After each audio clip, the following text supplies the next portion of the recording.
میرے فادر کا انتقال ہو گیا 2 سال پہلے, تو مجھے چاہتا تھا کہ میری اتنی بڑی ایک اچیومنٹ میں وہ میرے ساتھ ہوتے تو مجھے بہت مزہ آتا. تو آئی مس ہم ایوری ڈے نا. بلکہ انفیکٹ ابھی بیٹھے بیٹھے بھی میں واز پکچرائزنگ ہز فیس کہ وہ کیا ریئیکشن ہوتا ان کا اگر وہ اس وقت ہوتے. مجھے ایسا لگتا ہے کہ یہ پی آر اور یہ ساری چیزیں تو ابھی آئی ہیں. جب میں نے کام شروع کیا تھا آج سے 13 سال پہلے, تو وہ میری پرسنل پی آر کرتے تھے. باہر نکلے دوستوں کو بتا رہے ہیں اس کا ڈرامہ آ رہا ہے, اور پھر دعائیں جن دکان والوں کے پاس جا رہے ہیں ان کو بتا رہے ہیں میرا بیٹا ڈراموں میں کام کرتا ہے. تو انہوں نے جنرلی لوگوں کو اتنا بتاتے تھے کہ ان کے دوست کبھی کبھی مذاق اڑاتے تھے, کہاں آتا ہے بھائی, دکھتا نہیں ہم کو. تو وہ اس طرح کی بھی باتیں کرتے تھے. تو آپ سے بہت ان کو سب کو ہوتی ہے, مگر باپ بیٹے کا رشتہ وہ ہوتا ہے کہ ہم باپ سے گلے سے عید پہ ہی ملتے ہیں, لیکن اٹیچمنٹ بہت زیادہ ہوتی ہے. تو آئی بلیو کہ یہ وہ ٹائم تھا. کیا وجہ ہے نوید کہ یہ اس رشتے میں اتنی جھجک کیوں ہے ہمارے معاشرے میں؟ احترام زیادہ ہے مجھے لگتا ہے, اور امی نے وہ زیادہ کریٹ کیا ہوا ہوتا ہے کہ ابو آ رہے ہیں بتاؤں گی میں, اور وہ بہت غصے میں, ابو کو پتہ ہی نہیں ہوتا کیا ہوا ہے, وہ تو کیسے کرا رہے ہوتے ہیں. تب ابو کو خوف رکھا جاتا ہے ہمارے یہاں کہ ابو کو بتاؤں گی کیا, تھوڑا امی کنٹرول کرنے کے لیے. مجھے جھجک کے حوالے سے آپ نے بات کی, اور کوئی بات جو آپ اپنے والد سے کہنا چاہتے تھے مگر اس جھجک کی وجہ سے زندگی میں نہیں کہہ سکے, آپ ہیں اور پتہ نہیں, مجھے ایسا لگتا ہے بہت کچھ زندگی میں ایسا ہے. ایک چیز بڑی جو میں انجوائے کرتا ہوں اور میرے دل کے بڑے قریب ہے, وہ آخر میں بہت بیڈ ریڈن ہو گئے تھے, اٹھا نہیں جاتا تھا ان سے. تو ان کو نا میں روز صبح شوٹ پہ جانے سے پہلے ان کی ایک میں رجیم کرا کے نکلتا تھا. تو میں ان کو کھڑا کرتا تھا, ان سے کھڑا نہیں ہوتا تھا, تو میں ان کو یوں گلے لگا کے پکڑ کے کھڑا رکھتا تھا تاکہ کھڑے رہیں تو بلڈ فلو بنے. تو وہ میں بڑا انجوائے کرتا تھا. وہ مجھے ایسا لگتا تھا کہ میں گلے لگا ہوا ہوں اور یہ 2-3 منٹ کا کام ہے, میں لگا رہوں گا. تو وہ میں بڑا میرے کلوز ہے ان سے, اور وہ مجھے ایسا لگتا ہے وہ بہت سارے اور ہونے چاہیے تھے, لیکن زندگی نے موقع نہیں دیا. وہ دوبارہ ملاقات ہوگی انشاءاللہ تو دوبارہ مل لیں گے. تو باپ بڑا ایک آئی تھنک ایوری ڈے آپ کے ساتھ ہوتے ہیں, تو بڑا ایک ڈیفیکلٹ مرحلہ ہوتا ہے. کیا آپ کی آخری بات ہوئی تھی, کیا مکالمہ ہوا تھا اپنے والد سے؟ آخری بات ہماری بہت ایکچولی, وہ بیڈ ریڈن تھے تو بہت ساری ان کی مطلب پائپس اور چیزیں اور سب کچھ لگا ہوا تھا. تو وہ تھوڑا سا ان کا نا وہ کپڑے گندے ہو گئے تھے. تو میں نے ان سے بیٹھا ہوا تھا, میں ان کو کپڑے چینج کرا تھا. میں ان کو موٹیویٹ کرتا رہتا تھا. تو میں نے ان سے کہا کہ یار آپ اٹھتے نہیں ہیں, ہمت نہیں کرتے ہیں, آپ نے ایسے ہی جانا ہے دنیا سے کہ آپ بالکل اٹھ نہیں رہے ہیں, ہمت نہیں کرتے. تو انہوں نے مجھ سے بولا نہیں ایسے نہیں جاؤں گا. تو میں نے ان کو کرسی پہ بٹھایا ہوا تھا, میں چادر وادر چیزیں چینج کر رہا تھا, اور میں جب مڑا ہوں پیچھے تو ہی واز گون. تو ہماری آخری بات ہی یہی ہوئی ہے, تو انہوں نے کہا نہیں میں ایسے نہیں جاؤں گا. اور وہ میں جب مڑ کے دیکھا تو پیچھے ان کا دیوار سے سر تھا. وہی موجود تھے اس وقت؟ ہاں بالکل. اور وہ میرے ساتھ میرے ہاتھ میں ان کا انتقال ہوا. تو وہ ہماری آخری گفتگو یہی ہوئی کہ میں سارا دن ان کو موٹیویٹ کرتا رہتا تھا کہ اٹھیں چلیں, آپ اتنا چلتے تھے, کیا کر رہے ہیں. تو وہ ایک ہمارا بڑا ایک وہ تھا. مطلب آئی تھنک باپ ہوتا ہے, ماں کی ایک اپنی جگہ ہوتی ہے, اور پیرنٹ میں سے کوئی بھی ایک بھی چلا جائے تو پھر آپ کو پتہ چلتا ہے کہ اگر آپ ان سے کلوز ہوں تو پھر آپ کو پتہ چلتا ہے کہ اب وہ بات نہیں. نوید, آپ لاج بات ہے انڈسٹری میں کام کرتے ہیں, لوگ آپ کو دیکھتے ہیں. یہ 2 سال پہلے آپ کے والد اس دنیا سے تشریف لے گئے, اور اس کے بعد کس لمحے میں, ہر وقت ہی میں سمجھ سکتا ہوں کہ ہر وقت یاد آتے ہوں گے, بہت نے کہ یار اس مومنٹ پہ وسیع بھائی یا مجھے بہت زیادہ یاد آیا, ٹوٹ کے یاد آنا جسے کہتا ہے. ہر دن ہر وقت کام پہ جانے لگو, کام سے آنے لگو. نہیں ہوتا نا کہ یار اس دن تو بہت ہی شدت, جب بھی جیسے اب آج کل محرم کے دن ہے تو ہمارے یہاں ایک حلیم ہوتی ہے, مجلس ہوتی ہے, تو وہ ہم دونوں مل کے اس کا اہتمام کرتے تھے صبح سے لے کے رات تک, کھڑے ہو کے دونوں چیزیں, نہیں بن کے آتا ہے سب, لیکن مہمانوں کو دیکھنا, پورے ارینجمنٹس کرنا. تو مجھے آج بھی یاد ہے لاسٹ ایئر جب ان کا انتقال ہو رہا تھا, اسی ایئر جو محرم آئے تھے, تو اس وقت وہ اٹھ نہیں سکے تھے. تو انہوں نے مجھے بلا کے کمرے میں مجھ سے معافی مانگی تھی کہ یار سوری آج میں تمہارا ساتھ نہیں دے سکتا, تمہیں اکیلے کرنا پڑے گا. تو میں نے بولا آپ ہیں بس یہی کافی ہے, آپ جلدی سے ٹھیک ہو جائیں, اگلے سال ہم ساتھ کریں گے. تو وہ جو ایک باپ ہوتا ہے, ایک مرد ہوتا ہے نا, اس کو فیلنگ بھی ہوتی ہے کہ یار دیکھو آج یہ اکیلا کر رہا ہے, میں اس کے ساتھ نہیں کھڑا ہوا. باپ ہوتا ہے. تو ان ساری لمحوں میں بڑا مس کرتا ہوں میں ان کو. محرم دوبارہ آیا اس وقت, ابھی 28 محرم کو ہماری یہاں مجلس ہوتی ہے, بہت زیادہ. تو ڈیفینیٹلی وہ دن ایسا ہوتا ہے کہ بس وہ آپ لڑکے کر رہے ہوتے ہیں اپنے آپ سے زبردستی, کہ آپ کہہ رہے ہیں یہ ریچول تو ہونا ہے, یہ کرنا تو ہے, تو وہ پھر آپ چلتے ہیں لے کے. زندگی چلتی ہے زبردستی جب بھلے.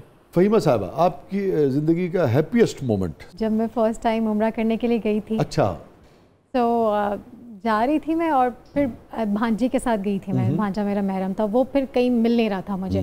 تو سب نے جیسے ہمیشہ سنا ہے نا کہ خانہ کعبہ پہلی نظر پڑے تو دعا کریں, اب میں وہ دعا پلک نہیں جھپکتے نا ہم لوگ جب جاتے ہیں. تو اب میں جاتے جاتے میں رک گئی, بھانجے کو ڈھونڈنا شروع ہو گیا, میں اس کو ڈھونڈتے تو میں نے نظر خانہ کعبہ پہ پڑی اور میں ایسے ہی ہو گئی نا, مطلب میں بالکل چپ ہو گئی. اور میں نے کہا میں نے ایسا نہیں منظر دیکھا لائف میں. میں نے کہا او مائی گاڈ, سنا تھا اور آج اپنی آنکھوں سے جو میں دیکھ رہی ہوں تو میں چپ. اور میں یہ کہ او مائی گاڈ سبحان اللہ. میں نے کہا اللہ تعالیٰ, وہ سب کہتے ہیں بہت جلالی ہے, لیکن مجھے تو بہت پیارا لگا, بہت اچھا لگا, کیونکہ اللہ رحیم بھی ہے, وہ معاف کرنے والا بھی ہے. تو وہ میں نہیں بھول سکتی, ہاں میں نہیں بھول سکتی وہ مومنٹ, وہ ٹائم. اور میں آنکھیں بند کرتی ہوں تو میں وہی سوچتی ہوں کہ میں چھوٹی سی ایک نا وہ ونڈو سے ہی مجھے نظر آ گیا تھا, بہت آگے جاتے تو نظر آتا ہے, تو کھڑکی سے مجھے نظر آ گیا تھا. تو اس میں نے کہا واو کہ اللہ تعالیٰ نے مجھے توفیق دی اور میں گئی وہاں پہ. نوید, ہیپیسٹ مومنٹ مجھے لگتا ہے میری بیٹی جب پیدا ہوئی تھی آج سے کوئی 8 سال پہلے, تو اس کو پہلی دفعہ پکڑنا اور اس کے ساتھ کی پوری جرنی مجھے ایسا لگتا ہے ایوری ڈے از ہیپی. کیا نام ہے صاحبزادی کا؟ منال رضا. تو وہ مجھے اس کی بڑی خوشی ہے. تلخ ترین لمحہ آپ کی زندگی کا؟ جب میں نے اپنے ہسبینڈ کو اس دنیا سے, وہ لاسٹ ایئر ان کی ڈیتھ ہوئی, اسی عمرے کی جرنی میں ہی ان کی کال آئی کہ ہی پاسڈ اوے. So sorry. وہ میں نے ہاں اسی عمرے پہ ہی گئی ہوئی تھی, اور لاسٹ جب میں دوسرا عمرہ کرنے جا رہی تھی عید پہ ہی ان کی ڈیتھ ہو گئی, ہی پاسڈ اوے. تو آپ کو خود یہ نہیں کہ زیادہ ایج نہیں ہے, وہ بھی یقیناً جی ہی واز 44. کتنے بچے ہیں آپ کے؟ 2 بچے. 2 بچے. Very sad. کسی حادثے کا شکار ہو گئے, کوئی بیماری ہو گئی تھی؟ جی حادثہ ہی ہوا تھا, بالکل ٹھیک تھے, چوٹ لگی اور چوٹ لگنے کے بعد پھر ہارٹ اٹیک ہوا, اور بس بہت بڑے بڑے اور بھی ایشوز ہوئے لائف میں, لیکن ٹھیک ہو گئے تھے, لیکن اس وقت نہیں بچے ایک دن میں. Very sad, very sad. Naveed, تلخ ترین یاد زندگی؟ جب آپ کام شروع کرتے ہیں تو اس وقت جو آپ کو مشکلات اور ایٹیٹیوڈز اور جو آپ کو ایک جو کہتے ہیں نا حقارت, اور آپ کو کہتے ہیں ٹف ٹائم جان کے دینے کی کوشش کی جاتی ہے, اور آپ کو بتایا جاتا ہے کہ شاید آپ کی یہ جگہ نہیں ہے, بھاگنا ہے تو بھاگ جاؤ, تو وہ مجھے لگتا ہے بڑا تکلیف دہ مرحلہ ہوتا ہے. کوئی ایسا جملہ, کوئی ایسی بات جو جیسے گڑ گئی ہو, کوئی ایسا جسچر بعض اوقات؟ صاحب کا نام نہیں لوں گا, بہت مشہور ہیں, انہوں نے مجھے بولا تھا ایک دفعہ کہ ٹائم مت ضائع کرو, چھوڑ کے چلے جاؤ, تم کہیں آگے جا نہیں پاؤ گے. تو اس بات کو تو میں بھول گیا تھا, ان کو بھی بھول گیا تھا. آج اتفاق سے بات یاد آئی ہے واپس.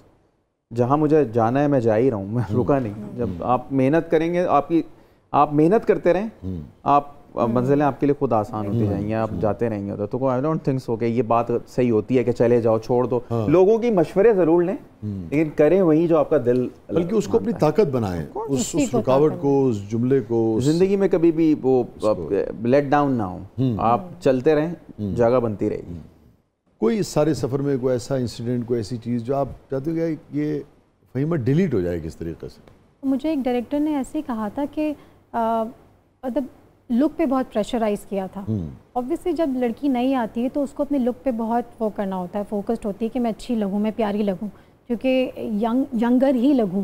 تو آپ ایک ینگ لڑکی کو کیوں ایجڈ دکھانا چاہتے ہیں, میرا یہی پوائنٹ ہے. تو وہ ڈائریکٹر اپنی آنکھ سے دیکھ رہا ہوتا ہے, وہ یہ کہتا ہے کہ نہیں مجھے ایجڈ بھی دکھانا ہے, اور یہ دکھانا ہے, وہ دکھانا ہے. تو وہ یا تو پہلے ڈیل کر لیں, جیسے پروڈکشن پروڈکشن آپ سے کچھ اور بات کرتی ہے, ڈائریکٹر آپ سے کچھ اور بات کرتا ہے, تو وہ دو طرح کی باتیں ہو جاتی ہیں. تو ایکٹر ہمیشہ ڈیل کرتا ہے پروڈیوسر کے ساتھ, کہ جو آپ سے ڈیل ہے وہ اسی کو اس نے مائنڈ بنا لیا ہے. تو وہ اگر پھر ڈائریکٹر کچھ اور آپ سے کہتا ہے تو وہ 2 باتیں نہیں ہونی چاہیے. تو اس پہ مجھے اختلاف ہے ہمیشہ سے کہ اگر میں ایگری کروں گی تو ہی میں سائن کروں گی, تو ہی میں سیٹ پہ جاؤں گی. اور سیٹ پہ میں پریپیئر ہو کے آ رہی ہوں, میں ایک مائنڈ سیٹ لے کر آ رہی ہوں. پھر مجھے کچھ اور ڈائریکٹر بولے کہ نہیں اب تم یہ بن جاؤ, اب تم یہ بن جاؤ, تو وہ پھر آپ کو لگا آپ سے غلط بیانی کی گئی تھی یا مس کمیونیکیشن تھی؟ غلط بیانی کی گئی تھی کہ پروڈکشن نے کہا کہ آپ ایسے ایسے ایسے لگیں گی, ڈائریکٹر نے کہا نہیں میں ایسے ایسے ایسے دکھاؤں گی. تو وہ چیز ہو جاتی ہے جو آپ کے لیے زیادہ مطلب وہ انسیڈنٹ آپ کو ڈیلیٹ ہو جائے کس طرح, جیسے ہم سوچتے ہیں کچھ اور بھی ڈیلیٹ ہو جائے, لیکن ایسا ہو نہیں سکتا نا. آپ کی بات نہیں کر رہے, مجھے لگ رہا تھا. آپ کو لگ رہا تھا, سب آپ کو دیکھ رہے تھے.